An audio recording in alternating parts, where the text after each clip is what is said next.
नमस्कार, good evening. भले ही समय ज़्यादा हो गया, लेकिन कुछ ऐसे काम पड़ गए या कुछ ऐसी ड्यूटीज हो गई जिनकी वजह से आपके लिए वीडियो लेके जल्दी नहीं आ पाए।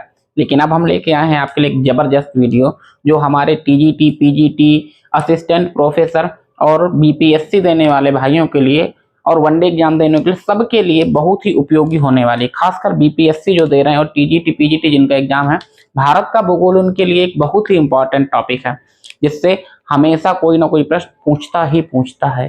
और एक दो तीन चार कितने भी पूछ ले, जिसको हम डिटेल में पढ़ेंगे और उन क्वेश्चनों पर ज्यादा ध्यान देंगे जो अक्सर पूछे गए हैं।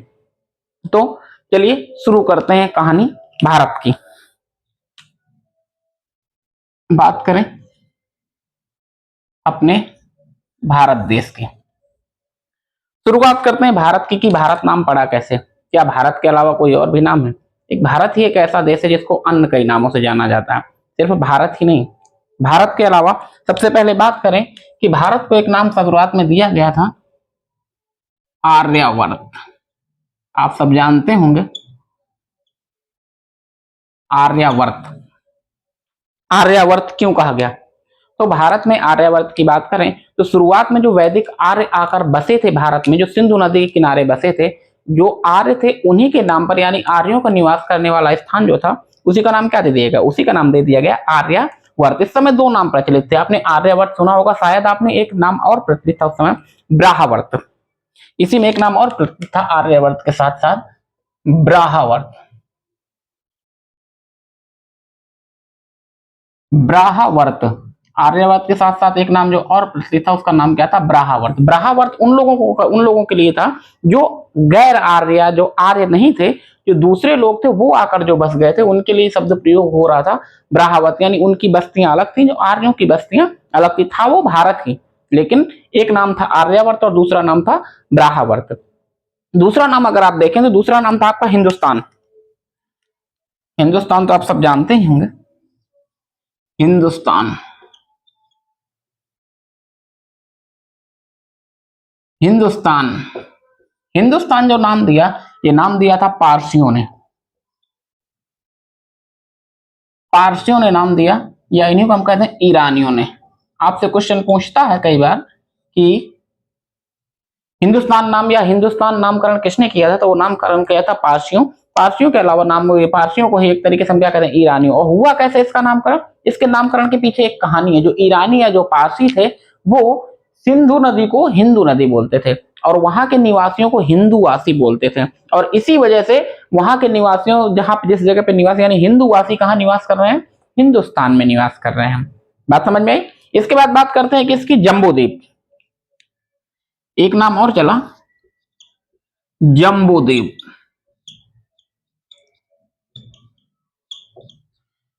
जम्बू द्वीप, जम्बू द्वीप जो नाम पड़ा था, तो नाम पड़ा था बौद्ध काल में। जम्बू द्वीप जो नाम पड़ा वो कब पड़ा? बौद्ध काल में। बौद्ध धर्म जब आया, बौद्ध धर्म 563 ईसा पूर्व की बात है, वही महात्मा बुद्ध के समय पे उनके पिता शुद्धोधन शाक्य गण के मुख्य, उसके उस टाइम पे जम्बू द्वीप के नाम से जाना जाता था। यानी जो बौद्ध ग्रंथ मिले हैं उनमें किसका नाम मिलता है? भारत का नाम जम्बू द्वीप मिलता है बौद्ध ग्रंथों में। इस वजह से उस टाइम पे भारत का नाम क्या था? जम्बू द्वीप। जम्बू द्वीप के बाद बात आ रही है किसकी? इंडिया की। आप लोग ये सब नाम सुने हुए हैं आपके, इंडिया। अब ये इंडिया नाम किसने दिया? तो इंडिया जो नाम आया है ये आया है रोम वासियों की ओर से। रोम या इसे कहते हैं यूनानी, रोम या यूनानी। इंडिया नाम कैसे पड़ा? जो जो यूनानी थे वो सिंधु नदी को इंड नदी बोलते हैं। इंडस नाम आपने सुना होगा, इंडस वैली, इंड नदी बोलते थे। और इंड नदी यानी इसी को क्या बोला जाने लगा? इंड देश, इंड देश।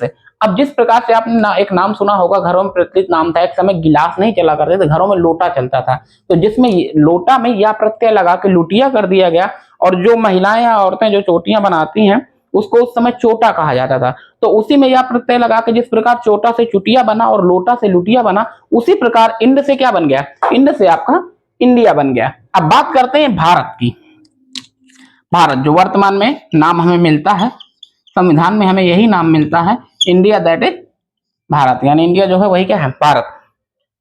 भारत, भारत नाम कैसे पड़ा? भारत नाम पड़ता है एक पुराण है, पौराणिक नामों के हिसाब से इसको रखा गया भारत। एक राजा थे भरत, इनके पिता दुष्यंत, दुष्यंत के पुत्र थे भरत। इसका जिक्र मिलता है वायु पुराण में।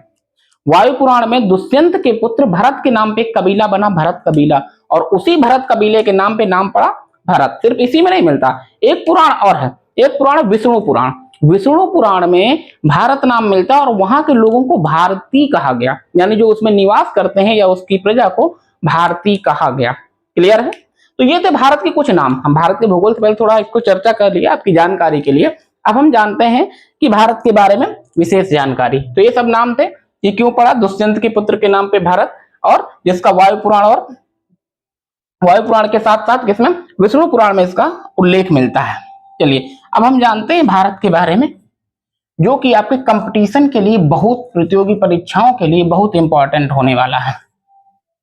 ठीक, तो सबसे पहले हम बात करें, अगर बात करें भारत की, जब बात भारत की हो ही रही है तो सबसे पहले बात करते हैं कि भारत किस महाद्वीप में है, यानी भारत किस महाद्वीप में है। ठीक, तो भारत किस महाद्वीप में है? आपको पता है भारत किस महाद्वीप में है? एशिया महाद्वीप में। ठीक, अब बात करें क्षेत्रफल में कौन से नंबर पे है? भारत क्षेत्रफल में कौन से नंबर पे है? तो भारत कौन से नंबर पे है? 7वें नंबर पर है। भारत 7वें स्थान पर है। अगर भारत 7वें स्थान पर है तो कई बार पूछ लेता है कि भारत से बड़े देश कौन कौन से हैं। तो भारत से बड़े देश हैं, देखिए हमें पढ़ना, ये 2 पैटर्न पे आपको मिलेगा, एक मिलेगा रूस, फिर कनाडा, फिर चीन, फिर अमेरिका, फिर वो अमेरिका के बाद वो है ब्राजील, ऑस्ट्रेलिया और भारत, यानी चौथा अमेरिका हो जाएगा। और किसी किसी में आपको मिलेगा तीसरे पे अमेरिका मिलेगा और चौथे पे चीन मिलेगा। एनसीईआरटी जो हमें बताता है उसमें एनसीईआरटी के थ्रू हम पढ़ते हैं, पहले रूस है, कनाडा है, फिर चीन है। रूस, कनाडा, अमेरिका है, अमेरिका के बाद चीन है, एनसीईआरटी जो बताता है। अगर आप किसी और बुक में मिलेंगे तो किसी में आपको चीन पीछे मिलेगा। एक बुक और मिलती है जिसमें यह दिखाया गया कि समस्त क्षेत्रफल, यानी सिर्फ जमीन की बात की जाए, उसमें जल क्षेत्रों को अलग कर दिया जाए, तो उस हिसाब से जल क्षेत्रों को अगर अलग किया जाता है, सिर्फ जमीन की बात होती, तो उस हिसाब से चाइना, कनाडा को भी पीछे छोड़कर दूसरे नंबर पर आ जाता है। अगर सिर्फ स्थलीय भाग की बात की जाए, जलीय भाग को छोड़ दिया जाए, तो उस हिसाब से नंबर 1 पे आपका आ जाता है रूस, दूसरे पे आपका आ जाता है चीन। लेकिन यहाँ पे समस्त क्षेत्रफल की बात हो रही है जिसमें जलीय और स्थलीय, जलीय क्षेत्र का मतलब नदियां, सागर, अंदर जितने भी सागर हैं या झीलें हैं, तालाब हैं, बांध हैं, उन सब चीजों को। तो नंबर 1 पे जो एनसीईआरटी पैटर्न हम लेके चलेंगे, तो जिसमें नंबर 1 पे आपको मिलेगा रूस, नंबर 2 पे आपको मिलेगा कनाडा, नंबर 3 पे मिलेगा आपको अमेरिका, और नंबर 4 पे मिलेगा आपको चीन, नंबर 5 पे आपको मिलेगा ऑस्ट्रेलिया, और नंबर 6 पे मिलेगा आपको, नंबर 6 पे आपको मिलेगा ब्राजील, और नंबर 7 पे मिलेगा अपना भारत, और नंबर 8 पे मिलेगा आपको अर्जेंटीना,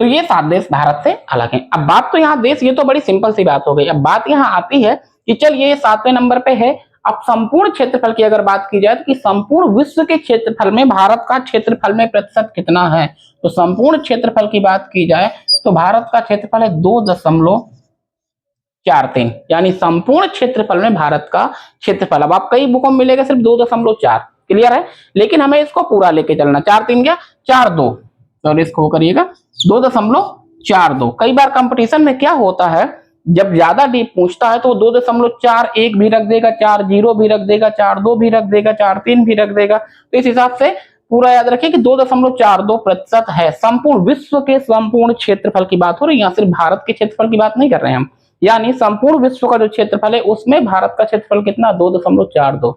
अगर आप संपूर्ण पृथ्वी के क्षेत्रफल की बात करें, अभी ये सिर्फ स्थलीय भाग के क्षेत्रफल की बात हो रही है, सोचिए कि संपूर्ण स्थलीय क्षेत्रफल में भारत का प्रतिशत है 2.4, और जिसमें जनसंख्या रही है 17.5%, यानी संपूर्ण विश्व की 17.5% जनसंख्या कहाँ निवास कर रही है, भारत में। ये दोनों क्वेश्चन बहुत पूछे गए हैं, इन दोनों पे आप स्टार लगा के रखिए कि ये दोनों क्वेश्चन इनको आपको याद रखना है और पूछा भी जा सकता है। क्लियर है कि संपूर्ण विश्व में भारत का क्षेत्रफल प्रतिशत कितना, 2.4, तो जिसमें संपूर्ण विश्व की कितनी जनसंख्या भारत में निवास करती है, तो 17.5 यानी 17.5% निवास करती है। अब बात करें संपूर्ण पृथ्वी की। अब आप कहेंगे सर ये कैसी बात हुई, आपने बता तो दिया, ये सिर्फ स्थलीय भाग की बात हो रही है। अगर संपूर्ण पृथ्वी यानी उसके जलीय और स्थलीय भाग सबको लेके चला जाए और फिर देखा जाए कि भारत का प्रतिशत कितना है, तो भारत का प्रतिशत है, संपूर्ण की बात करेंगे तो 0.57%। भाई हम पढ़ते हैं ना कि संपूर्ण पृथ्वी का 1/3 भाग क्या है, 1/3 भाग सिर्फ जलमग्न है, ये ना यानी जल से घिरा हुआ है या जल ही जल है 1/3 भाग पर, ठीक है। तो उसी हिसाब से जो संपूर्ण पृथ्वी का सिर्फ स्थलीय भाग यानी ठोस भाग है जिसपे मनुष्य रहता है, जमीन जिसपे हम खड़े हैं, वो क्या 2.42%। और संपूर्ण पूरे ब्रह्मांड यानी पूरी पृथ्वी की बात की जाए, ब्रह्मांड तो बहुत बड़ी बात हो जाएगी, तो उसमें भारत का प्रतिशत कितना 0.57%। क्लियर है। ये तो बात हो गई किसके, विश्व के प्रमुख उसके, ठीक है। अब बात करते हैं कि भारत कौन से गोलार्ध में स्थित है। तो भारत किस गोलार्ध में स्थित है, तो भारत स्थित है उत्तरी गोलार्ध में। भारत कौन से गोलार्ध में स्थित है, उत्तरी गोलार्ध में स्थित है भारत, ठीक है। अब भारत उत्तरी गोलार्ध में स्थित है। अब आप कहेंगे सर ये गोलार्ध क्या है, जो हमारे पुराने बच्चे जिन्होंने पहले क्लास ले रखे उनको पता होगा। चलिए नए वाले प्रश्न, गोलार्ध क्या होता है, तो गोलार्ध का मतलब क्या होता है, गोले का आधा भाग। मान लीजिए ये आपकी पृथ्वी हो गई,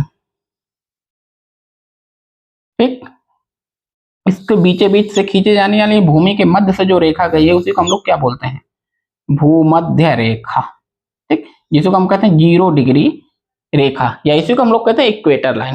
क्लियर है, ठीक है, ठीक।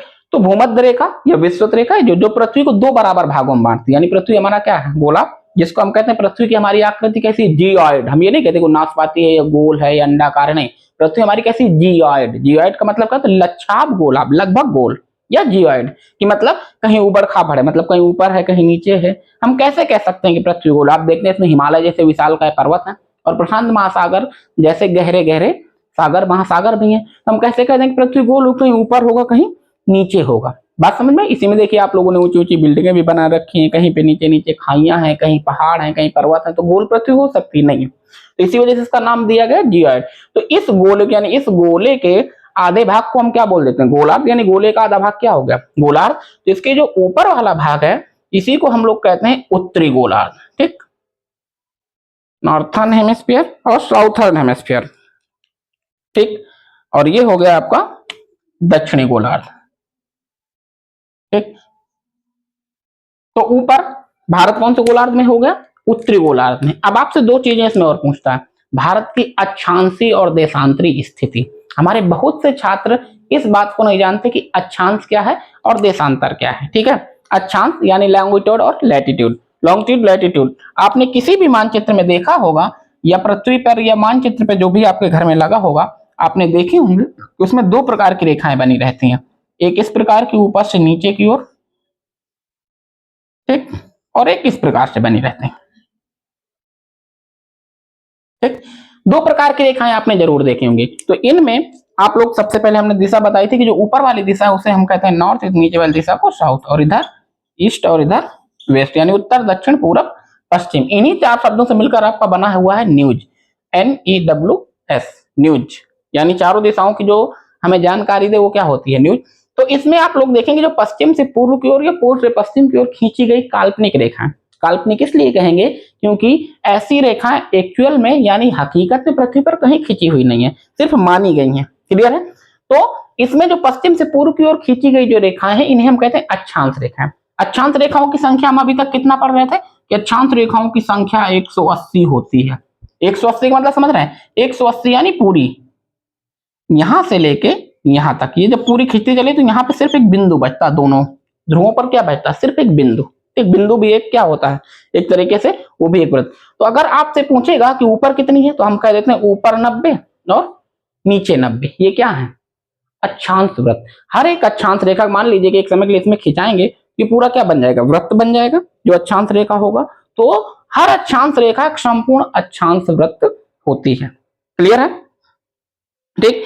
इन अक्षांश रेखाओं के बीच की दूरी, सब अक्षांश रेखाओं के बीच की दूरी लगभग बराबर होती है, लगभग क्या बराबर ही होती है, 111 किलोमीटर। और 2 अक्षांश वृत्तों के बीच की दूरी को हम लोग क्या बोलते हैं, गोरे के नाम से जानते हैं। क्वेश्चन पूछा जाता है कि 2 अक्षांश रेखाओं के बीच की दूरी को हम लोग क्या कहते हैं, तो गोरे कहते हैं, ठीक। और दूरी कितनी होती है, 111 किलोमीटर। तो 180 में अगर आपसे क्वेश्चन इसमें पूछता है कि अक्षांश रेखाएं कितनी होती हैं, अक्षांश रेखाएं कितनी होती हैं, तो हम क्या कहेंगे, कितनी होती हैं अक्षांश रेखाएं? आप लोग कहेंगे ना 180, नहीं, देखिए ऊपर यहां तो 0 1 से लेकर 90 तक ऊपर जाएंगे और यहाँ 0 1 से लेकर कितनी आएंगी 90, ठीक है। तो अगर आपसे पूछता है कि ये जो बिंदु हैं ये दोनों अक्षांश रेखाएं नहीं है, तो 1 से 90 तक ये और 1 से 90 तक ये कितने हो गए 180, और ये जो 0 वाली ये भी तो अक्षांश रेखा है। तो अक्षांश वृत्त अगर पूछेगा कि संपूर्ण ग्लोब पर यानी संपूर्ण पृथ्वी पर अक्षांश वृत्त कितने होते हैं, तो हम कह देंगे अक्षांश जो वृत्त होते हैं वो 181 होते हैं, क्योंकि जो बिंदु है वो भी एक वृत्त ही है, अक्षांश वृत्त है। और जब बात करेगा अक्षांश रेखाओं की, तो जो बिंदु है वो कोई रेखा नहीं है, तो इसी में 181 में 2 घटा देंगे तो अक्षांश रेखाएं एक्चुअल में कितनी निकल के आ जाएंगी 179 यानी 179। ये क्वेश्चन आपको बहुत घुमाएगा, जैसे आप कंपटीशन का लेवल बढ़ेगा वह क्वेश्चन घुमाने वाला कि अगर आपसे पूछता है कि अक्षांश रेखाएं कितनी और उस ऑप्शन में अक्षांश रेखाओं में 179 है तो 179 ही सही होगा। और पूछा है अक्षांश वृत्त कितने होते हैं संपूर्ण ग्लोब में, तो हम कहेंगे 181 अक्षांश वृत्त हैं ग्लोब में। क्लियर है? चलिए, जबकि देशांतर रेखाओं में ऐसा कुछ नहीं पाया जाता, इसलिए नहीं पाया जाता क्योंकि 0 डिग्री रेखा के साथ साथ जब 180 डिग्री रेखा यहाँ पे आती है तो जो 180 डिग्री रेखा पूरब की होती है वही 180 डिग्री रेखा पश्चिम की होती है, जिसे हम लोग कहते हैं अंतरराष्ट्रीय तिथि रेखा। क्लियर है? अंतरराष्ट्रीय तिथि रेखा। तो इस वजह से भले ही 180 ये हो जाती है और 180 ये हो जाती है। देशांतर रेखाएं क्या होती हैं? उत्तर से दक्षिण यानी दोनों ध्रुवों को मिलाने वाली रेखाएं। लेकिन इसमें ये बिल्कुल नहीं होता कि इन दोनों के बीच की दूरी बराबर होती है। विषुवत रेखा पर इनकी दूरी ज्यादा और लेकिन विषुवत रेखा से जैसे जैसे ध्रुवों पर जाते हैं ये सब एक ध्रुव पर आकर मिली होती है, यानी इधर ध्रुव पर मिल जाती है। इस वजह से इनकी दूरी, इस क्वेश्चन आपसे पूछेगा कि देशांतर रेखाओं की दूरी कैसी होती, तो विषुवत रेखा के पास इनकी दूरी एक समान रहती है विषुवत रेखा पर सिर्फ, ठीक है। विषुवत रेखा से जैसे उत्तर या दक्षिण की ओर ये जाती है देशांतर रेखाएं, तो इनकी दूरी धीरे धीरे करके आपस में क्या होने लगती है, कम होती चली जाती है और ये सब एक जाकर सब एक बिंदु पर मिल जाती हैं। जबकि अक्षांश रेखाओं के साथ ऐसा नहीं है, वो जहां 0 डिग्री 1 डिग्री पे जितनी दूरी होगी उतने ही 89 से 90 के बीच में भी होगी। क्लियर है? चलिए, अक्षांश रेखाएं 179, अक्षांश वृत्त 181, वहीं देशांतर रेखाएं 180 पूरब और 180 पश्चिम।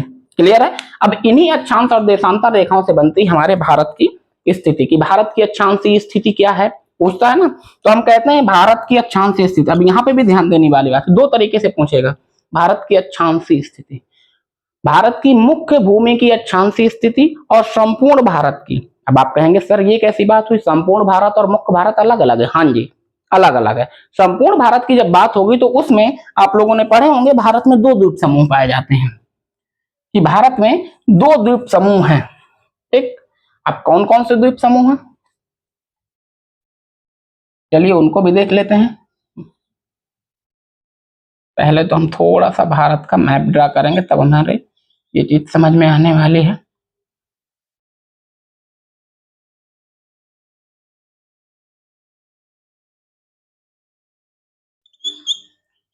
मान लीजिए ये आपका, ये भारत का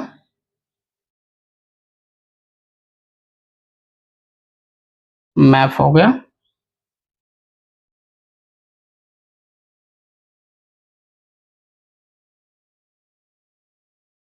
ये हो गया आपका भारत का मैप। अब यहाँ बात समझने वाली, ठीक है। इधर पे जो द्वीप समूह है उसे हम कहते हैं अंडमान निकोबार द्वीप समूह, ठीक। और इधर पे जो द्वीप समूह है उसे हम कहते हैं लक्षद्वीप द्वीप समूह। अंडमान निकोबार और लक्षद्वीप द्वीप समूह 2 द्वीप हमारे यहाँ पे पाए जाते हैं। क्लियर है? इधर पे जो सागर है उसे हम क्या कहते हैं, बंगाल की खाड़ी। जो इधर सागर है इसे हम कहते हैं बंगाल की खाड़ी और जो इधर सागर है इसे हम कहते हैं अरब सागर। ठीक है। अब इसमें अगर कहेगा कि मुख्य भूमि से भारत की अक्षांशीय स्थिति क्या है, तो हम कहेंगे मुख्य भूमि क्या है, ये और ये मुख्य भूमि है। जब कहेगा संपूर्ण भारत तब हम कहां से कहेंगे, अंडमान निकोबार से।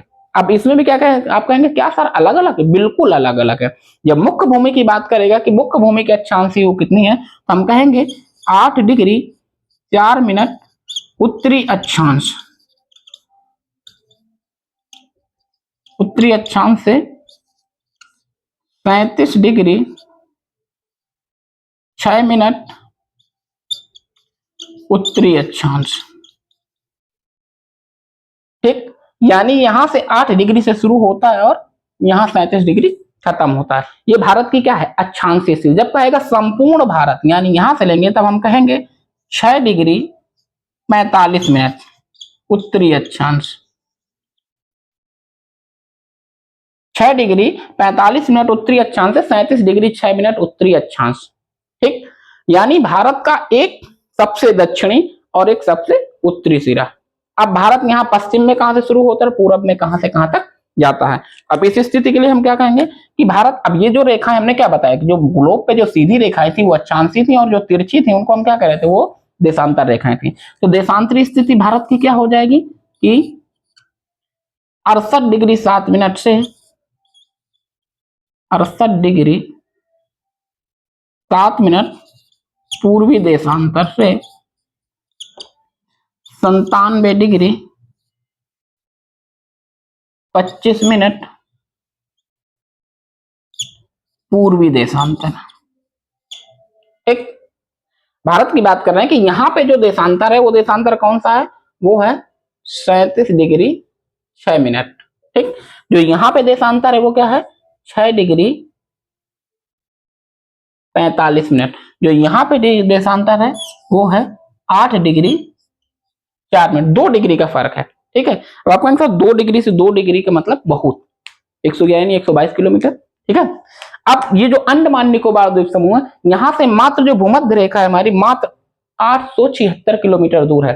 कई बार पूछा भी है कि अंडमान निकोबार द्वीप समूह या भारत से भूमध्य रेखा की दूरी कितनी है, तो मात्र 876 किलोमीटर दूर है। क्लियर है। अब हम बात करते हैं यहाँ की, ये तो हो गया सबसे उत्तरी और ये हो गया सबसे दक्षिणी। आपने पढ़ा होगा कि भारत का सबसे उत्तरी बिंदु, सबसे दक्षिणी बिंदु। ठीक है, अगर कहेगा सुदूर दक्षिणी बिंदु, तो सुदूर दक्षिणी बिंदु हम कहाँ आएंगे, निकोबार द्वीप समूह, जिसका नाम हमने क्या दिया है, जिसका नाम हमने दिया है इंदिरा पॉइंट। नाम क्या दिया है, इंदिरा पॉइंट। ठीक, जो कहाँ है 6 डिग्री 45 मिनट पे। ठीक है, जो 8 डिग्री 4 मिनट पे जो दक्षिणी पॉइंट है, इसका नाम है, इसका नाम क्या है, कन्याकुमारी। ठीक है, इसका जो इंदिरा पॉइंट नाम है इसी का पार्सन्स पॉइंट नाम है। ठीक है, इसी को दो नाम है और 3-4 नाम है। ठीक है, इंदिरा पॉइंट के पास जो ऊपर 37 डिग्री 6 मिनट है, तो ये बिल्कुल यहाँ की बात कर रहे हैं भैया कि 37 डिग्री 6 मिनट भारत का सबसे उत्तरी छोर है। लेकिन जो यहाँ पे पॉइंट है, उत्तरी पॉइंट, जिसका नाम है इंदिरा कॉल, इसका नाम क्या है, इंदिरा कॉल। लेकिन यहाँ पे ध्यान दीजिएगा थोड़ा, जो इंदिरा कॉल है ये 37 डिग्री 6 मिनट पर स्थित नहीं है। आप कहेंगे फिर वही बात कि सबसे उत्तरी पॉइंट इंदिरा पॉइंट ये है 37 डिग्री 6 मिनट, लेकिन सबसे उत्तरी पॉइंट को भी हम कहते हैं इंदिरा कॉल, लेकिन वो 37 डिग्री 6 मिनट पे नहीं है। ये कैसी बात हुई, तो ये कुछ ऐसी बात है कि ये स्थित है आपका 35 दशमलव यानी 35 डिग्री 39 मिनट पर। ये कहाँ स्थित है, ये स्थित है ये 35 डिग्री 39 मिनट उत्तरी अक्षांश पर। कहाँ स्थित है, 35 डिग्री 39 मिनट उत्तरी अक्षांश पे। आप कहेंगे सर ये क्या बात हुई, भारत का सबसे उत्तरी पॉइंट तो 37 डिग्री 6 पॉइंट है, उत्तरी पॉइंट, सबसे उत्तरी पॉइंट को हम इंदिरा कॉल कह रहे हैं। जब उत्तरी पॉइंट को इंदिरा कॉल कह रहे हैं तो ये 35 डिग्री पर क्यों स्थित है, इसको बताइए। तो चलिए इसको बताते हैं। जो भारत का ये जो सबसे उत्तरी पॉइंट है, जिसे आप ये ऊपर वाला हिस्सा देखते हैं, एक्चुअल पे इस पर कब्जा कर रखा है पाकिस्तान ने सन 1947 से ही। ठीक है, तो अब कब्जा कर लिया तो भारत फैला तो यहां तक है 37 डिग्री 6 मिनट तक, लेकिन जो इंदिरा कॉल है वो कहाँ है, यहाँ सियाचिन के पास। ठीक, यहाँ है इंदिरा कॉल। तो जो यहाँ है वो क्या है, 35 डिग्री 39 मिनट पर। ठीक है, तो जो इंदिरा कॉल अगर आपसे पूछता है किस अक्षांश पर स्थित है, वो 37 डिग्री 6 मिनट नहीं, कहाँ पे स्थित है, 35 डिग्री 39 मिनट पर स्थित है। क्योंकि 37 डिग्री 6 मिनट पर कब्जा किसने कर रखा है, इस पे कब्जा कर रखा है पाकिस्तान ने, जिसे हम लोग कहते हैं पीओके, पाक अधिकृत कश्मीर, और पाकिस्तानी सिर्फ क्या कहता है, आजाद कश्मीर। ठीक है, तो ये हो गया सबसे उत्तरी। अब बात करें किसकी, 68 डिग्री 7 मिनट की। तो 68 डिग्री 7 मिनट कहाँ था, यहाँ गुजरात में। यानी भारत का सबसे पश्चिमी पॉइंट जो है 68 डिग्री 7 मिनट, इसे हम जानते हैं किस नाम से, इसे हम जानते हैं गौर माता। इसे क्या बुलाते हैं, गौर माता, या इसी को बुलाते हैं गुहार मोती। ठीक, इसी को बोलते हैं सर क्रीक पॉइंट। इसी को क्या बोलते हैं, गुहार मोती, इसी को गौर माता, इसी को सर क्रीक पॉइंट। कहां पे है, गुजरात। गुजरात का सबसे पश्चिमी क्षेत्र, यानी भारत का सबसे पश्चिमी क्षेत्र क्या है, गौर माता। कहां पे स्थित है, 68 डिग्री 7 मिनट पूर्वी देशांतर पर। यहाँ पे किसी ने कोई कब्जा कर नहीं कर रखा, ये पूरा यहाँ से शुरू होता है गुजरात से। ठीक है, अब बात किसकी आती है, बात आती है पूर्वी पॉइंट की। तो पूर्वी पॉइंट कहाँ है, 97 डिग्री 25 मिनट। इसका नाम क्या है, किबुथु।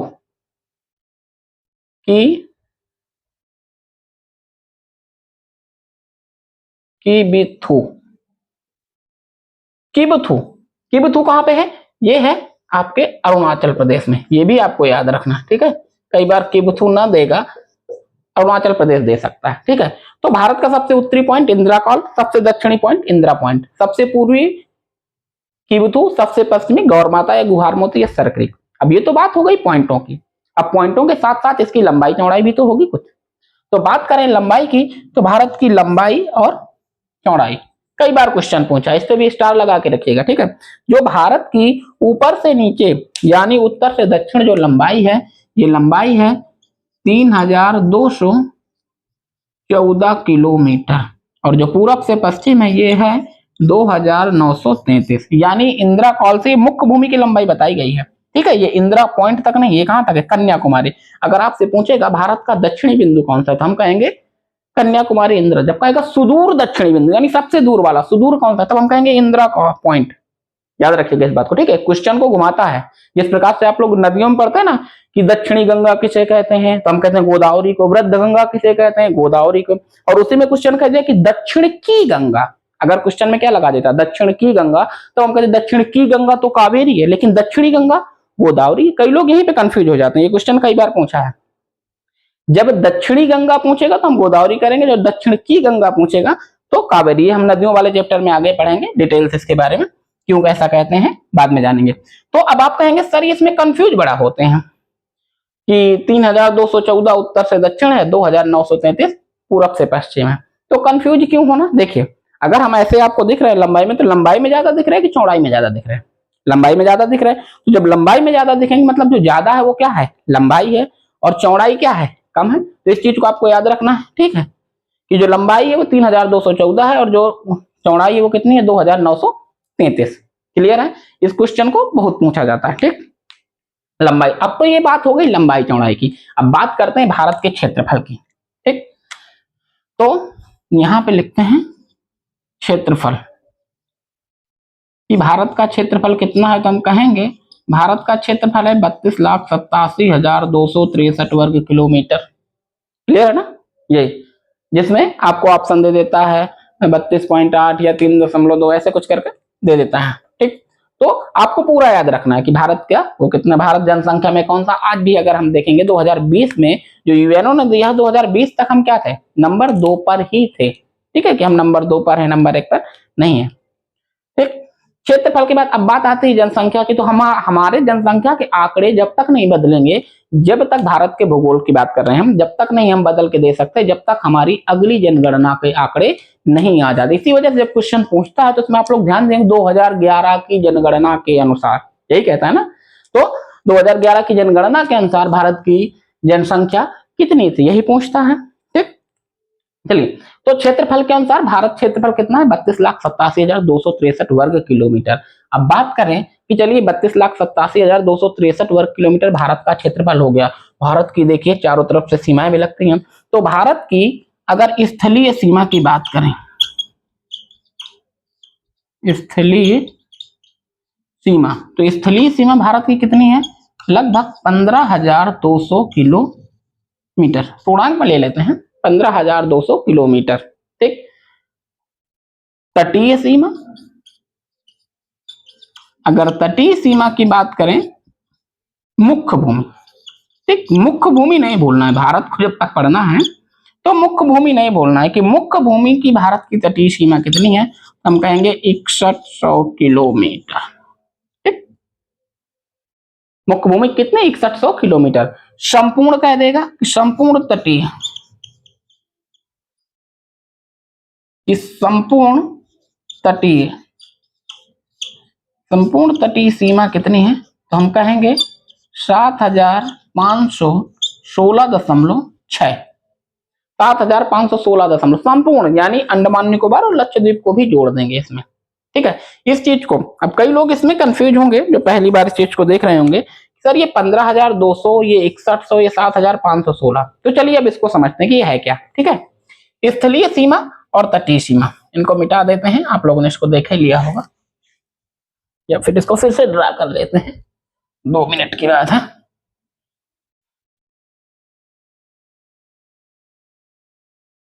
इसको एक बार फिर से ड्रा करते हैं और देखते हैं।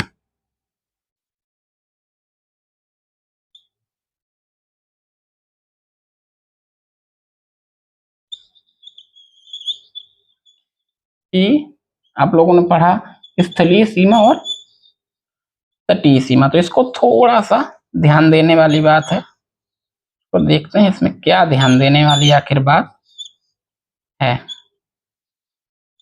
चलिए, जल्दबाजी में ऐसे ही बनता है, एक्यूरेट तो नहीं बन रहा अभी, लेकिन कोई नहीं।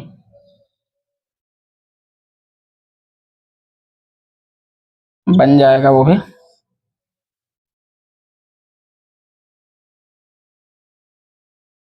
चलिए, अब बात कर रहे थे हम स्थलीय सीमा और तटीय। हमने कहा स्थलीय सीमा कितनी, 15,200। स्थलीय सीमा का मतलब ऐसे कि जिन देशों के साथ भारत की अंतरराष्ट्रीय सीमा सिर्फ स्थल से लगती है, यानी यहाँ से गुजरात से यहाँ से शुरू हो जाता है, तो ये जो पूरी सीमा आपको दिख रही है यहाँ से, ये सब क्या है, ये स्थलीय सीमा। यहाँ पे कोई जल है क्या, नहीं है। ठीक, तो ये सब क्या है, स्थलीय सीमा। इसकी लंबाई कितनी, 15,200 किलोमीटर।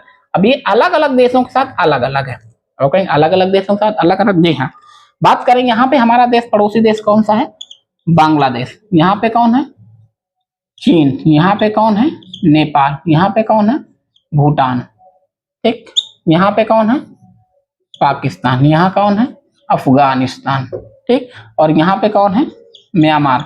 अब अलग अलग देशों के साथ अलग अलग हमारी लंबाई, कुछ देशों के साथ हमारी जलीय और स्थलीय सीमा दोनों लगती है। जैसे बात करें बांग्लादेश के साथ, तो बांग्लादेश के साथ हमारी स्थलीय सीमा भी है और जलीय सीमा भी है। पाकिस्तान से बात करें तो पाकिस्तान के साथ हमारी जलीय सीमा भी लगती है और जलीय सीमा भी है और स्थलीय सीमा भी। चीन के साथ हमारी सिर्फ स्थलीय सीमा लगती है, भूटान के साथ, नेपाल के साथ स्थलीय, म्यांमार के साथ जलीय और स्थलीय दोनों लगती है। ठीक है, अब इसमें क्वेश्चन की बात है कि 15,200 किलोमीटर। अब तटीय सीमा की बात करें तो मुख्य भूमि तटीय सीमा की बात हम यहाँ की कर रहे हैं कि ये जो तटरेखा है, इस तटरेखा जो है इसकी लंबाई कितनी, 6100 किलोमीटर। ठीक है, संपूर्ण तटीय सीमा जिसमें हम अंडमान और निकोबार द्वीप समूह को जोड़ देते हैं और लक्षद्वीप को जोड़ देते हैं, तो 7,516.6 किलोमीटर हो जाती है। क्लियर है। ठीक, अब जब भारत के क्षेत्रफल की बात किए हैं तो अब ये भी क्वेश्चन पूछ सकता है कि क्षेत्रफल में भारत का सबसे बड़ा राज्य कौन सा है। ठीक, ये तो आप जानते ही होंगे कि क्षेत्रफल में भारत का सबसे बड़ा राज्य कौन सा है। तो हम कहते हैं क्षेत्रफल में जो सबसे बड़ा राज्य है, क्षेत्रफल में राज्य, जो क्षेत्रफल में सबसे बड़ा राज्य है उसका नाम है राजस्थान। ठीक, नंबर 1 पे। आप कहेंगे ये सर बिल्कुल सिंपल है, तो सबको पता है, क्योंकि नंबर 1 वालों के क्लास में भी आप देखते हैं जो टॉप होता है सबको पता, टॉपर कौन है। तो एग्जामिनर भी होशियार हो गया कि टॉपर तो सबको पता हो गया, यानी टॉपर जो है वो सबको पता होगा। दूसरे नंबर का क्या है, ठीक है, बात यहां पे अटकी। तो दूसरे नंबर पे क्या है, दूसरे नंबर पे है मध्य प्रदेश। तीसरे नंबर पे फिर क्या है, तो तीसरे नंबर पर है महाराष्ट्र। ठीक, कि एग्जामिनर अब पहला नहीं पूछता, पहला ऑप्शन में देगा नहीं, कह देगा निम्न में से भारत का सबसे बड़ा राज्य कौन सा, और उससे राजस्थान गायब कर देगा। अब आप ढूंढिए, राजस्थान तो दिए नहीं, फिर हम लोग क्या कहते हैं, साला क्वेश्चन है गलत आ गया का है। तो क्वेश्चन नहीं, क्या गलत है, एग्जामिनर अब होशियार, उसी क्वेश्चन को देते देते वो भी बोर हो गया। आप लोग भी कर रहे हैं बार बार सही, तब उसको क्वेश्चन ढूंढने के लिए कहीं और तो जाना, ढूंढना तो इसी से है ना, तो वो भी क्या करेगा, राजस्थान गायब कर देगा, कभी राजस्थान और मध्य प्रदेश दोनों गायब कर देगा। ठीक है, तो ऐसा नहीं, महाराष्ट्र कई बार पूछ लेता। उत्तर प्रदेश कौन से नंबर पे, इसको तो जरूर याद रखना है। तो उत्तर प्रदेश चौथे नंबर पे ही क्या है, उत्तर प्रदेश है। अगर सबसे बड़ा पूछ सकता है तो सबसे छोटा भी तो पूछ सकता है, कि सबसे छोटा कौन सा, नहीं पूछ सकता। बिल्कुल पूछ सकता है। तो भारत का सबसे छोटा राज्य जो है वो है गोवा। जो सबसे छोटा है वो कौन सा है? गोवा। सिक्किम। गोवा के बाद क्या आता है? सिक्किम। सिक्किम के बाद त्रिपुरा और त्रिपुरा के बाद नागालैंड। क्लियर है? यानी गोवा सिक्किम गायब भी कर देगा तो हम क्या कह देंगे? त्रिपुरा और नागालैंड। चलो, मतलब एक के बाद दूसरा नहीं पूछेगा, दूसरा नहीं पूछेगा, तीसरा पूछेगा, तीसरा नहीं पूछेगा तो चौथा तो पूछेगा ही पूछेगा, कोई तो चार में देगा ना। तो इन्हीं चारों में से कहीं ना कहीं हमारी बात बन जाएगी। तो ये तो क्षेत्रफल की जब बात की, बात आती है 15,200 किलोमीटर स्थलीय सीमा। तो स्थलीय सीमा की जब बात हो रही है तो हम कहेंगे कि भारत की सर्वाधिक स्थलीय सीमा किसके साथ लगती है? हमने क्या कहा कि भारत की सर्वाधिक स्थलीय सीमा जो लगती है वो नंबर 1 पे रखती है बांग्लादेश के साथ। किसके साथ लगती है? बांग्लादेश के साथ। कितनी लगती है? लगभग 4,096 किलोमीटर। बांग्लादेश के साथ हमारी सर्वाधिक सीमा लगती है और सबसे ज्यादा किस लगती है? बांग्लादेश के साथ। कितनी? 4,096 किलोमीटर। क्लियर है? जिसमें सबसे ज्यादा, अब इसमें क्वेश्चन क्या पूछेगा कि सबसे ज्यादा बांग्लादेश की सीमा भारत के किस राज्य से लगती है? तो जो सबसे ज्यादा लगती है वो किसके साथ लगती है? पश्चिम बंगाल। ये भी आपको याद रखना, ठीक है, कि बांग्लादेश के साथ सर्वाधिक सीमा किसकी लगती है? पश्चिम बंगाल की। और इसके साथ साथ देखिए, यहां से पश्चिम बंगाल हो गया, मेघालय हो गया, असम हो गया, त्रिपुरा हो गया और मिजोरम। 1 2 3 4 5। देखिए पश्चिम बंगाल के साथ साथ किसके साथ लगती है? असम के साथ लगती है, मेघालय के साथ लगती है, मेघालय के साथ साथ त्रिपुरा के साथ लगती है और त्रिपुरा के साथ साथ मिजोरम के साथ लगती है। अब इसमें याद रखने वाली, आप कहेंगे सर इसमें याद रखने वाली कौन सी बात? इसमें याद रखने वाली बात है आपकी त्रिपुरा और मिजोरम, इन दोनों से क्वेश्चन पूछेगा। कैसे पूछेगा? ऐसे पूछेगा क्योंकि जो त्रिपुरा है ये तीन ओर से घिरा हुआ, सिर्फ एक भारत का एकमात्र ऐसा राज्य जो तीनों ओर से सिर्फ एक देश से घिरा हुआ है, और वो कौन सा है? त्रिपुरा। तो क्वेश्चन पूछता है कि भारत का कौन सा राज्य है जो तीन ओर से सिर्फ एक ही देश से घिरा हुआ है? क्लियर है? तो वो कौन सा है? त्रिपुरा है। अगला क्वेश्चन क्या बनेगा? भारत का कौन सा राज्य बांग्लादेश और म्यांमार से, ये कौन सा है? मिजोरम। ठीक। वहीं पश्चिम बंगाल जो है आपका, इसकी बात करें पश्चिम बंगाल की, तो ये बांग्लादेश से भी है, नेपाल से भी है। ठीक। जो पश्चिम बंगाल है आपका, ये भी दो देश में। तो जो जो दो से करते हैं कि कौन कौन से भारत के राज्य दो से अधिक राज्यों, दो या दो से अधिक क्वेश्चन दे देता ना, इनमें में से कौन से राज्य दो या दो से अधिक देशों के साथ अपनी सीमाएं साझा करते हैं? तो एक तो आपका मिजोरम हो गया, त्रिपुरा देखिए एक ही है, लेकिन पश्चिम बंगाल किसके साथ? दो के साथ साझा कर रहा है ना। तो ये तो हो गई बांग्लादेश की बात। दूसरे नंबर पे जो है वो है चीन। ठीक है। और चीन जो है, चीन की सीमा कितनी है? दूसरे नंबर पे है आपका चीन, और चीन की सीमा कितनी है? 3488, यानी 3488 किलोमीटर। ठीक, 3488 किलोमीटर। अब बात यह है कि इसकी सीमा किसके किसके साथ लगती है? ठीक है, इसमें केंद्र शासित प्रदेश भी हैं और राज्य भी हैं। तो चीन की सीमा केंद्र शासित प्रदेश में सबसे पहले लद्दाख। ठीक, लद्दाख के साथ साथ किसके साथ?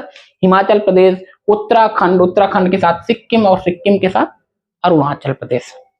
क्लियर है? ठीक, लद्दाख, लद्दाख के बाद हम क्या कहते हैं? हिमाचल प्रदेश, हिमाचल प्रदेश के बाद उत्तराखंड, उत्तराखंड के बाद हम कहेंगे सिक्किम, और सिक्किम के बाद अरुणाचल प्रदेश, अरुणाचल प्रदेश। अब चीन, चीन अपनी सीमा सर्वाधिक किस राज्य के साथ साझा करता है? तो हम कहेंगे अरुणाचल प्रदेश के साथ। किस केंद्र शासित प्रदेश के साथ? लद्दाख के साथ। इसमें दो चीजें बनेंगी। चीन की सर्वाधिक सीमा कौन से देश, भारत के किस राज्य के साथ सर्वाधिक लगती है? तो अरुणाचल प्रदेश के साथ लगती है। अरुणाचल प्रदेश भी दो राज्यों के साथ सीमा साझा करता है, एक तो चीन के साथ और दूसरा म्यांमार के साथ। जिस प्रकार मिजोरम बांग्लादेश और म्यांमार के साथ साझा कर रहा था, इसी प्रकार अरुणाचल प्रदेश भी चीन और उसके साथ म्यांमार के साथ साझा करता है।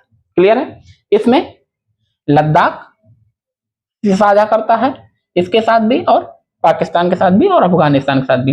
अब बात आती है अरुणाचल प्रदेश। अरुणाचल प्रदेश दो के साथ, देखो ऊपर चीन से, इधर किससे, इधर साझा कर रहा म्यांमार से, इधर भूटान से भी। तो भारत के कुछ राज्य ऐसे हैं जो 3 के साथ साझा करेंगे। अभी हम देखते हैं कौन कौन से। ठीक है, एक तो आपका क्या हो गया, अरुणाचल निकला 3 के साथ साझा करने वाला। ठीक है, अब चीन के बाद बात करें हम किसकी, पाकिस्तान की। तो तीसरे नंबर पे आपका आ जाएगा पाकिस्तान।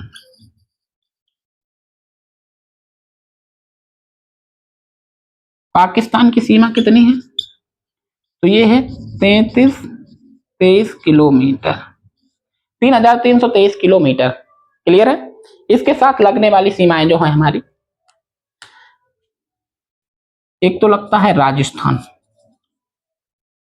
सिर्फ राजस्थान की सीमा सिर्फ पाकिस्तान से ही लगती है। ठीक है, पंजाब, पंजाब के साथ साथ जम्मू एंड कश्मीर, और जम्मू कश्मीर के साथ साथ आपकी लगेगी लद्दाख के साथ। ठीक, यानी 2 केंद्र शासित प्रदेश, और 2 केंद्र शासित प्रदेशों के साथ साथ आपकी लगेगी किसके साथ, गुजरात इसमें छूट गया। इधर से गुजरात, इधर फिर राजस्थान, फिर इधर पंजाब, और पंजाब के बाद इधर जम्मू कश्मीर, और जम्मू कश्मीर के बाद इधर लद्दाख। ठीक, इन राज्यों के साथ यानी कितने हो गए, गुजरात, राजस्थान, पंजाब, जम्मू कश्मीर, लद्दाख, 5 ये भी हो गए। तो ये 2 केंद्र शासित हो गए। ठीक, जो राजस्थान है, ठीक, राजस्थान जो है सर्वाधिक सीमा साझा करता है किसके साथ, पाकिस्तान के साथ। तो ये आपको जरूर याद रखना, कौन सा राज्य भारत का किस देश के साथ सर्वाधिक सीमा साझा करता है, ये क्वेश्चन पूछा जाता है। ठीक है, चीन के साथ कौन साझा कर रहा था, अरुणाचल प्रदेश। पाकिस्तान के साथ कौन साझा कर रहा है, राजस्थान। बांग्लादेश के कौन साथ साझा कर रहा था ज्यादातर, सबसे ज्यादा, तो वो कर रहा था त्रिपुरा। क्लियर है, इस चीज को आपको याद रखना। बांग्लादेश के साथ, सॉरी त्रिपुरा नहीं, पश्चिम बंगाल, पश्चिम बंगाल की सीमा सर्वाधिक है। वो त्रिपुरा तो वो था जो सबसे ज्यादा घिरा हुआ, 3 ओर से उसी से घिरा हुआ था। क्लियर है। अब पाकिस्तान के बाद बात आती है किसकी, नेपाल की। इनको मिटा देते हैं। अब बात आती है किसकी, नेपाल की। जो नेपाल है इसकी सीमा कितनी है, 1751 किलोमीटर। ठीक, 1751 किलोमीटर नेपाल, याद रहेगा ना। नेपाल की ये लंबाई भी याद रखनी, कई बार आपसे पूछा है, मिलान करने में दे देता है, एक साथ 4 राज्य दे दी और दूसरी तरफ चारों की लंबाई, 4 देश दे दी और उनके साथ लंबाई दे दी। ठीक है, तो उनको मैच करने के लिए आता है। ठीक है, तो इस चीज को भी आपको याद रखना है। अब नेपाल की बात करें तो नेपाल के साथ साथ जो सीमा साझा करते हैं, तो सबसे पहले तो आपका हो गया उत्तराखंड। उत्तराखंड के बाद आपका हो गया उत्तर प्रदेश। उत्तर प्रदेश के बाद आपका हो गया बिहार। बिहार के बाद हो गया पश्चिम बंगाल, और पश्चिम बंगाल के बाद आपका हो गया सिक्किम। ठीक, इसके साथ भी, नेपाल के साथ भी कितने साझा कर रहे हैं, 5। उत्तराखंड, उत्तर प्रदेश, बिहार, पश्चिम बंगाल और सिक्किम। जिसमें नेपाल के साथ सर्वाधिक सीमा जो साझा कर रहा है वो कौन है, वो है अपना उत्तर प्रदेश। ठीक, उत्तर प्रदेश नेपाल के साथ सर्वाधिक सीमा साझा करता है। अब नेपाल के बाद बात करें किसकी, म्यांमार की। ठीक, अब बात करते हैं किसकी, म्यांमार की। म्यांमार की 1643। अब इस 1643 में म्यांमार के साथ कौन कौन से राज्य सीमा साझा करते हैं, वही क्वेश्चन फिर से। ठीक है, कि म्यांमार के साथ कौन सबसे ज्यादा साझा करता है। तो म्यांमार के साथ जो सबसे ज्यादा साझा करता है वो कौन सा है, अरुणाचल प्रदेश। एक अरुणाचल प्रदेश ही देखिए एकमात्र ऐसा राज्य है जो म्यांमार के साथ भी सर्वाधिक साझा कर रहा है और चीन के साथ भी सर्वाधिक सीमा साझा कर रहा है। अरुणाचल प्रदेश, अरुणाचल प्रदेश के बाद नागालैंड, नागालैंड के बाद मणिपुर, मणिपुर के बाद मिजोरम।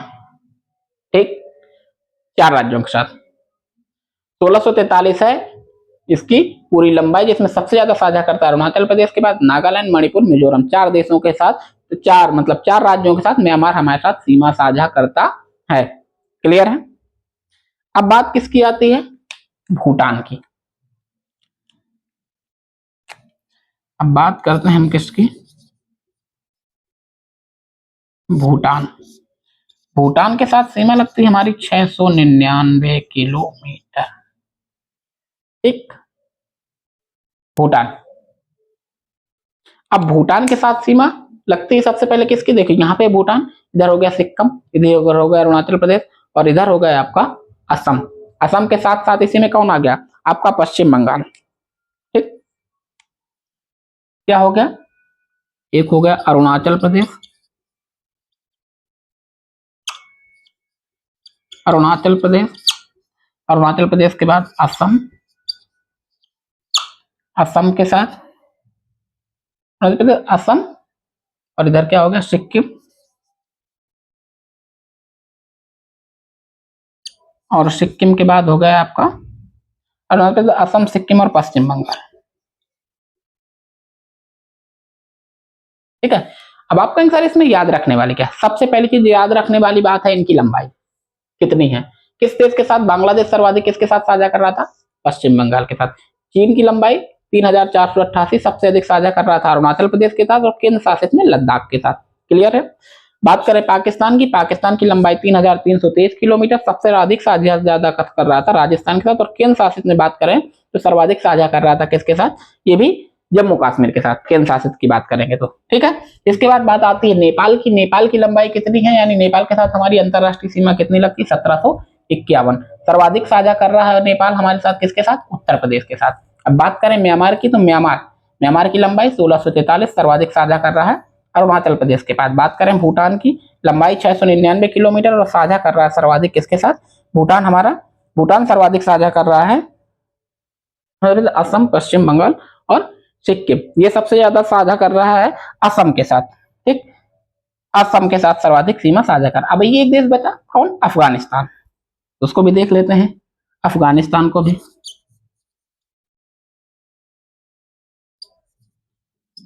अफगानिस्तान, अफगानिस्तान जो है ये किसी समय हमारे देश के साथ सीमा बनाता था। ऐसा नहीं कि आज नहीं बनाता, आज भी बनाता है, लेकिन कहां से बनाता है? यहाँ लद्दाख के साथ से। लेकिन वो हिस्सा हमने आपको शुरू में बताया ना किसके कब्जे में है? पाकिस्तान के कब्जे में। ठीक है। तो एक्चुअल वो सीमा बनाता है लद्दाख के साथ। ठीक, लेकिन वो ना होने की वजह से उसकी लंबाई कितनी है? 106, 106 किलोमीटर। तो ये तो थी समस्त हमारे देशों के साथ लगने वाली अंतरराष्ट्रीय सीमाएं। ठीक, तो अंतरराष्ट्रीय सीमाएं और उनकी लंबाई अब ये तो हो गई, लेकिन इनके कुछ नाम भी दिए गए हैं।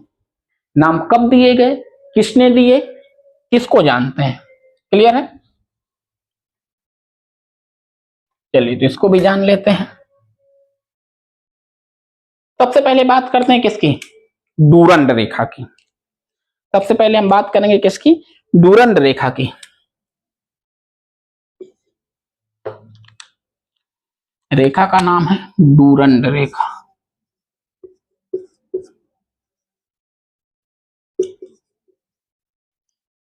डूरंड रेखा, इसमें कई बच्चे कंफ्यूज होते हैं। पहली चीज, कई जगह आपको मिलेगा भारत और अफगानिस्तान के बीच में, और कई जगह मिलेगा पाकिस्तान और अफगानिस्तान के बीच में है। तो ऐसा क्यों है? इस क्वेश्चन का ऐसा क्यों मिल रहा है? कहीं पाकिस्तान और अफगानिस्तान के बीच में, कहीं भारत और अफगानिस्तान के बीच में। डूरंड रेखा एक्चुअल में कब बनाई गई? तो डूरंड रेखा बनाई गई 1896 में। कब बनाई गई? 1896 में। तो 1896 पाकिस्तान था? अब बताइए, क्या 1896 में पाकिस्तान बना था? नहीं। क्या बना था? सिर्फ भारत था। पाकिस्तान कब बना? जाके 1947 में, जब भारत आजाद हुआ। क्लियर है। तो इसको बनाया था सर मोर्टिमर डूरंड ने। इसको बनाया किसने था? उनका नाम था सर मोर्टिमर डूरंड ने। किसके किसके बीच? भारत और अफगानिस्तान के बीच। भारत और अफगानिस्तान के बीच बनाए किसने? सर मोर्टिमर डूरंड ने। कब बनाया? 1896 में। ठीक है। जब भारत के साथ जो सीमा इसकी लगती थी उसको हम लोग क्या बोलते हैं, आज भी उसको डूरंड रेखा ही बोलते हैं, लेकिन वो स्थान आपको शुरू में बता चुके हैं किसके कब्जे में चला गया, पाकिस्तान। इसी वजह से उस रेखा का पूरा नाम क्या था, यहाँ पे आपका पाकिस्तान है, तो ये जो रेखा लग रही है इसका नाम क्या है, डूरंड रेखा। ठीक है, तो इसी वजह से कई जगह आपको मिलता है पाकिस्तान के साथ और कई जगह मिलता है भारत के साथ। अगर दोनों दिए होगा तब आप क्या करेंगे, वहां पे आपको करेंगे भारत और अफगानिस्तान के साथ, क्योंकि जब ये नाम दिया गया उस समय पाकिस्तान नहीं था। क्लियर है, अगर भारत और अफगानिस्तान देता और पाकिस्तान और अफगानिस्तान देता तब भी आपको भारत के साथ ही करके आना है। डूरंड रेखा के बाद बात करते हैं हम किसकी, मैकमोहन रेखा की।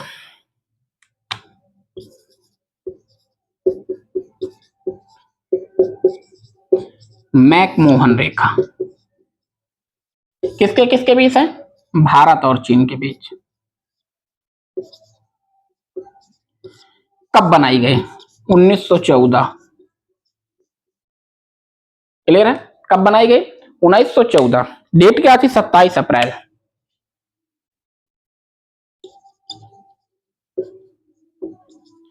27 अप्रैल 1914, जिसको शिमला समझौता भी कहा जाता है। ठीक है, तब इसको बनाया गया 1914 में, मैकमोहन रेखा भारत और चीन के बीच।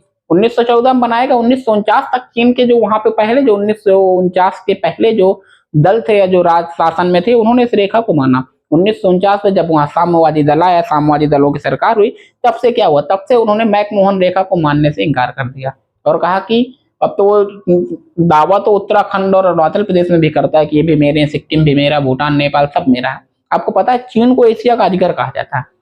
वपेन सर अजगर क्यों कहा जाता है, अजगर क्या करता है, चीजों को निगल जाता है, चीन भी यही करता है।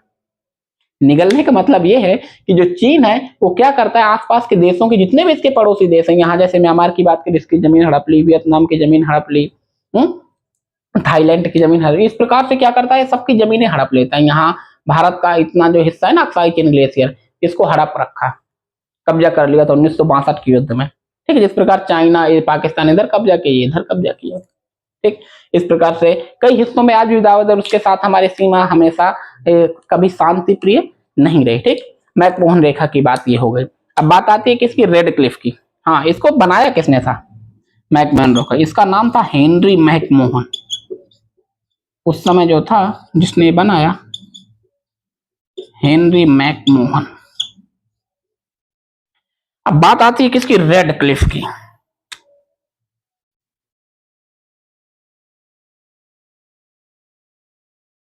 रेड क्लिफ किसके बीच में है, सब जानते होंगे, भारत प्लस पाकिस्तान के बीच में। कब बनाई गई, ये बनाई गई 17 अगस्त को, 17 अगस्त 1947। रेड क्लिफ रेखा 17 अगस्त 1947 को बनाई गई।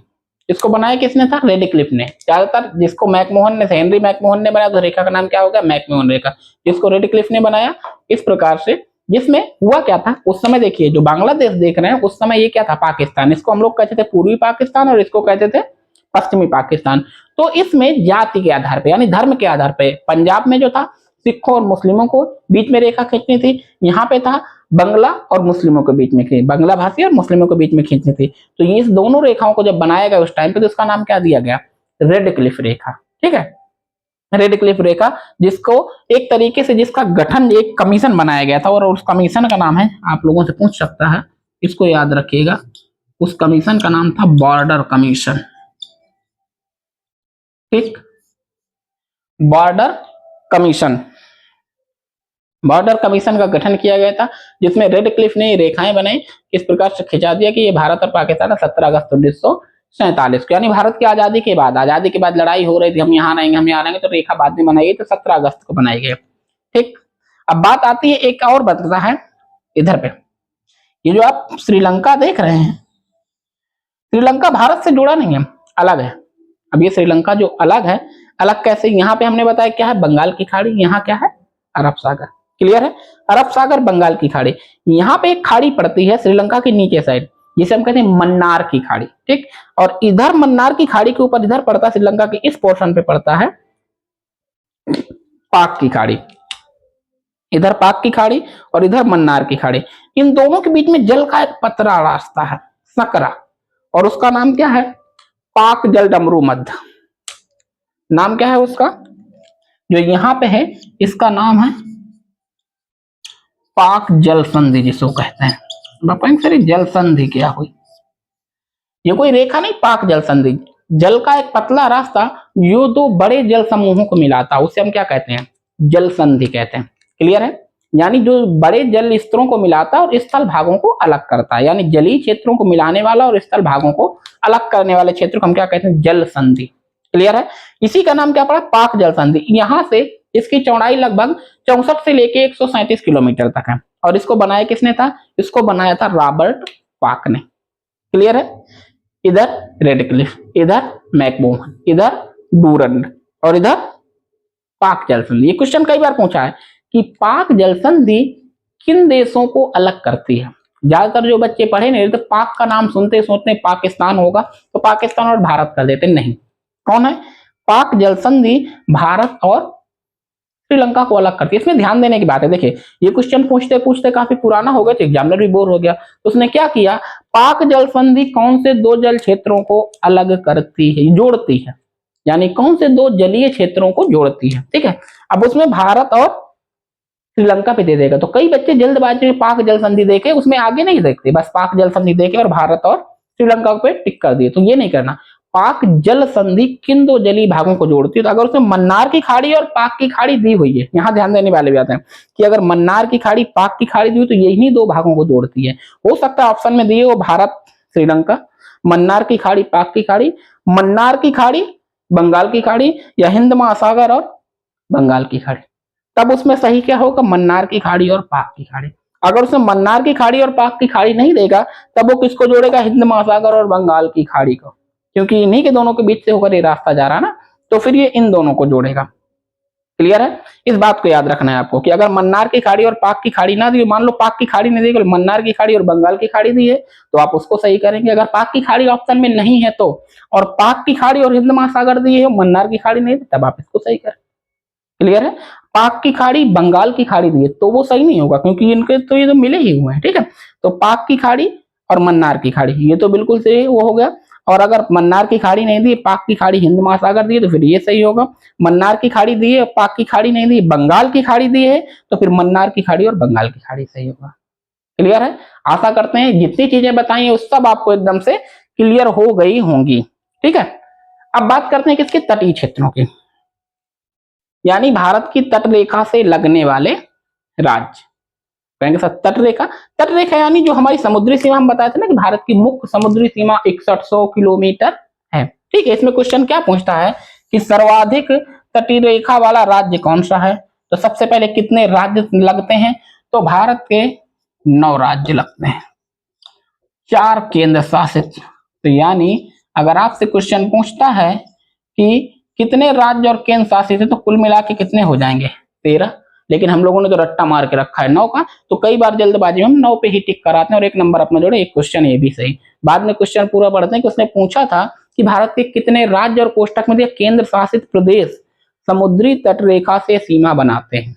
क्लियर है, हम लोग पढ़ते हैं भारत का कौन सा राज्य सर्वाधिक लंबी तट रेखा बनाता है, तो वो कौन सा है, गुजरात। अगर उसमें राज्य के साथ साथ कोष्टक में केंद्र शासित भी दे दिया तो सर्वाधिक सीमा बनाने वाला गुजरात नहीं, सर्वाधिक सीमा बनाने वाला आपका कौन सा है, अंडमान निकोबार, लगभग 1972 किलोमीटर। ठीक है, सबसे कम जो बनाता है वो कौन बनाता है, आपका गोवा, 101 किलोमीटर। किसी में 101 मिलता है, किसी में 151। एनसीईआरटी हमें बता रहा है कि 101 किलोमीटर, इसमें भी 2 अलग अलग चीजें मिलती हैं। ठीक है, तो सबसे कम अगर पूछेगा सर्वाधिक, पहले तो ये देख लें किन किन के साथ लगती है, तो नंबर 1 पे आपकी लगती है गुजरात। ठीक है, ये क्वेश्चन बहुत पूछा जाता है। दूसरा हो गया आपका महाराष्ट्र, तीसरा हो गया आपका गोवा, चौथा हो गया आपका कर्नाटक, ठीक, 5वां हो गया आपका केरल, 6वां हो गया आपका तमिलनाडु, तमिलनाडु, 7वां हो गया आपका आंध्र प्रदेश, 8वां हो गया आपका उड़ीसा, 9वां हो गया आपका पश्चिम बंगाल। ठीक, अब इन्हीं में से केंद्र शासित प्रदेश एक केंद्र शासित प्रदेश हो गया आपका अंडमान निकोबार, दूसरा हो गया लक्षद्वीप, तीसरा हो गया दादरा नगर हवेली में दमन दीव जो है वो है, और चौथा हो गया आपका पांडिचेरी। क्लियर है? ठीक है। अगर पूछेगा सबसे कम सीमा लगने वाला केंद्र शासित प्रदेश कौन सा है, तो वो है दमन। ठीक। सबसे कम राज्यों में कौन सा है? गोवा। सर्वाधिक गुजरात। दक्षिण भारत में लगने वाला आंध्र प्रदेश। गुजरात की लगभग कितनी है? 1214, यानी 1214 किलोमीटर गुजरात की है। ठीक है। बात करें दमन दीव की तो 27 किलोमीटर की है। इसके बाद बात करें किसकी? दूसरे नंबर पे आपका क्या आ जाता है? आंध्र प्रदेश 976। क्लियर है? तो दक्षिण भारत में या गुजरात ना दे कि सर्वाधिक सीमा लगने वाला भारत का राज्य केंद्र शासित अगर दिए है तो अंडमान निकोबार ही होगा। ये इस बात को याद रखना है। सबसे कम में अगर वो केंद्र शासित दिया हुआ है तो गोवा की जगह आपको दमन दीव करना है, यानी दादरा नगर हवेली करना है। ठीक है। दमन दीव एक समय था, बाद में इसको मर्ज कर दिया गया दादरा नगर हवेली के साथ। ये तो बड़ी वैसी बात है, आपको पता ही भी होगा। तो ये भारत की तटरेखा से लगने वाले राज्य, ये भी याद रखना कुल कितने राज्य, और उसमें अगर केंद्र शासित दिया है तो 13। ठीक है। 4 केंद्र शासित। पांडिचेरी देखिए, एक हो गया आपको बताया अंडमान निकोबार, लक्षद्वीप, दमन दीव और पांडिचेरी। पांडिचेरी किससे क्वेश्चन भी पूछता है कि भारत का कौन सा राज्य है जो दोनों तटों पर है, यानी पूर्वी, इसको बोलते हैं पूर्वी तट और पश्चिमी तट। तो आप देखे होंगे कि आंध्र प्रदेश में एक है यनम। ठीक है। यनम के साथ साथ यहाँ पे पांडिचेरी है, इधर तमिलनाडु में पांडिचेरी और कराईकल, और केरल में है आपका माहे। केरल में है माहे। 4 जिले हैं, और चारों, 2 तमिलनाडु में, एक आंध्र प्रदेश में और एक केरल में, यानी एक से अधिक राज्यों पर बसा कौन सा राज्य है भारत का, तो वो है पांडिचेरी। ठीक है। तो इस क्वेश्चन को भी याद रखना कि दोनों तटों पर बसा राज्य पांडिचेरी, या एक से अधिक राज्यों पर बसा राज्य पांडिचेरी। इस पे कंफ्यूज नहीं होना। ठीक है। पांडिचेरी 4 राज्यों पर 4 जिले बने हुए हैं, यनम, पांडिचेरी, कराईकल और माहे। ठीक है। माहे कहाँ है? केरल में। कराईकल और पांडिचेरी कहाँ है? तमिलनाडु में। और आंध्र प्रदेश में कौन सा है? यनम। ये याद रखना है। ठीक। ये हो गया। अब एक चीज और आपको ध्यान देनी है इसमें। ठीक। अब वो कौन सी है? भारत के भूगोल से पूछा जाने वाला सबसे बड़ा क्वेश्चन, जो सबसे ज्यादा पूछा जाने वाला, वो है आपका कर्क रेखा। कर्क रेखा भारत के कितने राज्यों से होकर गुजरती है? सबको पता है कर्क रेखा कितने से होकर गुजरती है? 8। सबने ट्रिक याद रखी होगी, मित्र पर गमछा जहर याद कर रखी होगी ना। लेकिन वो ट्रिक इस समय काम नहीं कर रही है। यानी ऐसा नहीं कि सारे क्वेश्चनों में नहीं काम कर रही। जब क्वेश्चन ये पूछता नहीं उनमें से कौन सा राज्य है जिससे होकर वो कर्क रेखा नहीं गुजरती, ठीक है, तो उस पर तो काम कर रही है। लेकिन अगर पूछता है कि पश्चिम से पूरब और पूरब से पश्चिम लगे, तो वहां पे काम नहीं कर रही है। तो हमें यही देखना है, एक क्रम याद कर लेना। ठीक है। सबसे पहले क्या है? गुजरात। ठीक। सबसे पहले क्या आएगा? गुजरात। गुजरात के बाद राजस्थान। राजस्थान के बाद मध्य प्रदेश। मध्य प्रदेश के बाद छत्तीसगढ़। छत्तीसगढ़ के बाद झारखंड। झारखंड के बाद पश्चिम बंगाल। पश्चिम बंगाल के बाद त्रिपुरा, और त्रिपुरा के बाद मिजोरम। ठीक। इस क्रम में याद रख लेना, चाहे ऐसे याद कर लीजिए चाहे ऐसे याद कर लीजिए। ठीक।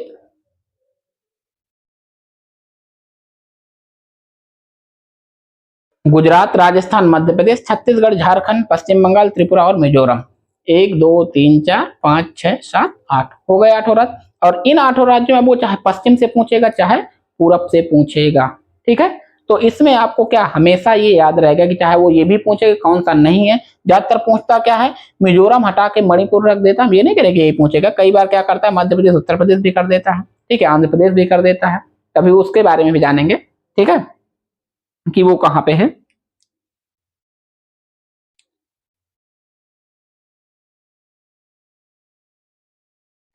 तो ये हो गए 8 राज्य। क्लियर है। अब हम बात करते हैं किसकी? भारत की आईएसटी रेखा, यानी भारतीय मानक समय रेखा। भारतीय मानक समय रेखा किसको माना गया है? 82.5 डिग्री को। 82 से 1/2 भी कर देते हैं हम लोग इसको, और 82 डिग्री 30 मिनट भी कर देते हैं। ठीक। इसी को जो कहां से गुजरी है ये भी क्वेश्चन अब पूछता है। ठीक। तो इसको भी देख लेते हैं।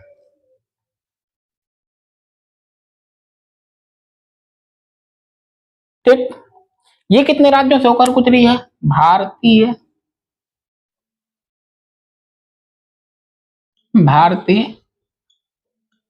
मानक समय रेखा। भारतीय मानक समय रेखा कितने राज्यों से होकर गुजरी है?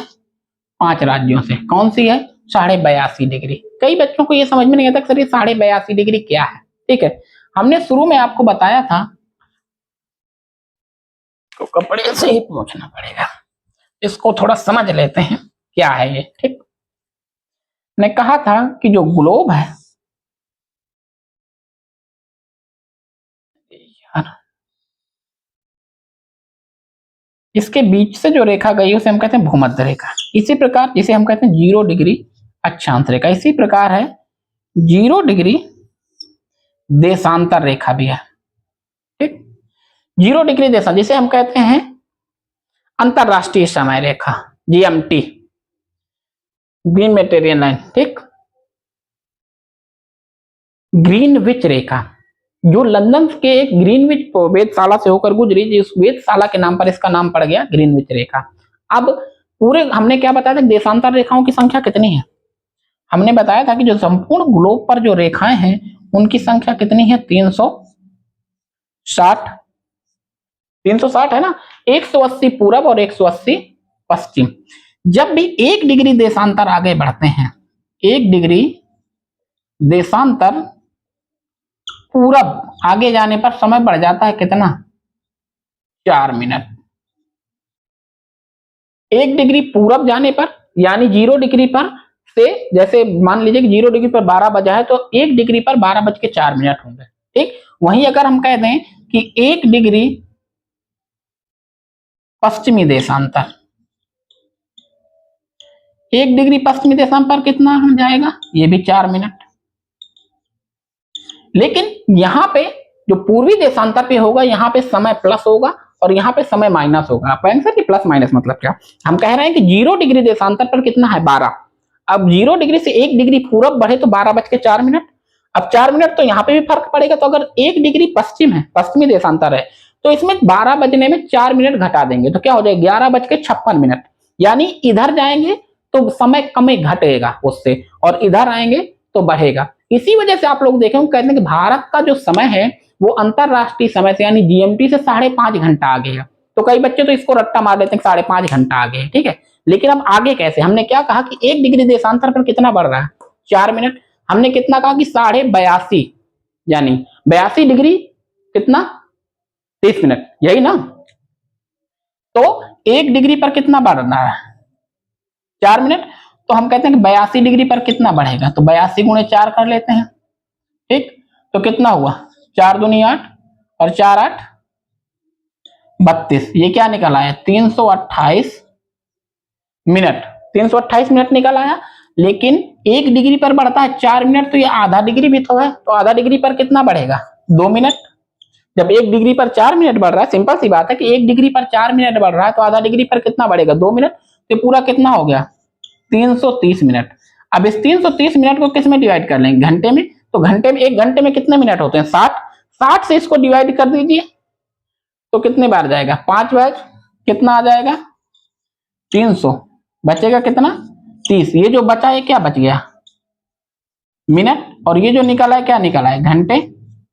तो 5 घंटे 30 मिनट, तो 82.5 डिग्री। इस वजह से हम कहते हैं कि जो भारत का मानक समय है वो अंतरराष्ट्रीय समय से कितना, जीएमटी से, जो भारत का आईएसटी वो जीएमटी से कितना आगे है? 5 घंटे 30 मिनट। बात क्लियर हुई कि हर डिग्री पर, अब आपसे कोई कह दे बताइए जब अगर मानक समय पर 12 है तो 30 डिग्री पर कितना बजा होगा? तो हम कह देंगे 30 गुणे 4 कर देंगे। ठीक है, तो 3 चौको 12। ठीक है, 3 गुणे 4 करें तो 120 मिनट। 120 को घंटों में 2 घंटे, तो यानी वहां 12 बजा होगा। तो 30 डिग्री देशांतर पर कितना बजा होगा? 2 बजा होगा। अब आपसे अगर ये पश्चिम में पूछेगा तो उतना ही 12 बजा। अगर 130 डिग्री पश्चिम देशांतर पूछेगा तो उसी में 30 डिग्री क्या कर देना? घटा देंगे। और जब घटा देंगे तो वहां पे क्या बजा होगा? 10 बजा होगा। सुबह के 10 बज रहे होंगे और यहाँ दोपहर के अपराह्न यानी अपराह्न के 2 बज रहे होंगे। बात क्लियर हुई। हम बात कर रहे थे भारत की, कि भारत के कितने राज्यों से होकर गुजरी है। तो भारत के 5 राज्यों से होकर गुजरी है। ठीक है, नंबर 1 पर है उत्तर प्रदेश। यानी जो भारत की समय रेखा है कितने राज्यों से होकर गुजरी है? उसकी बात कर रहे थे, ठीक, कि कितने राज्यों से होकर गुजरी है, 5 राज्यों से होकर गुजरी है। उत्तर प्रदेश, मध्य प्रदेश, छत्तीसगढ़, उड़ीसा और आंध्र प्रदेश। एक तो हो गया उत्तर प्रदेश, एक हो गया मध्य प्रदेश, तीसरा हो गया छत्तीसगढ़।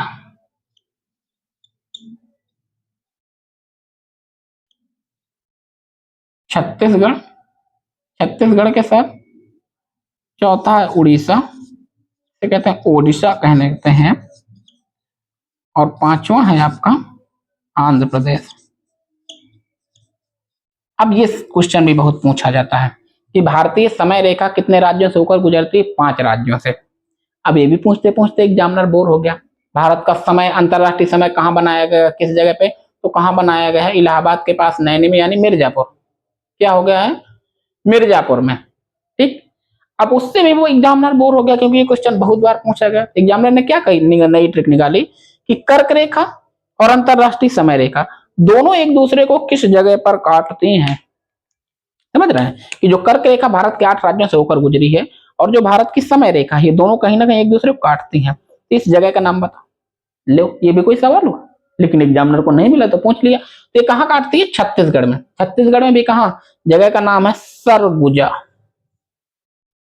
जगह का नाम क्या है, सरगुजा। ठीक से लिख दे, राइटिंग हमारी अच्छी, बस जल्दबाजी के चक्कर में बिगड़ जाती है।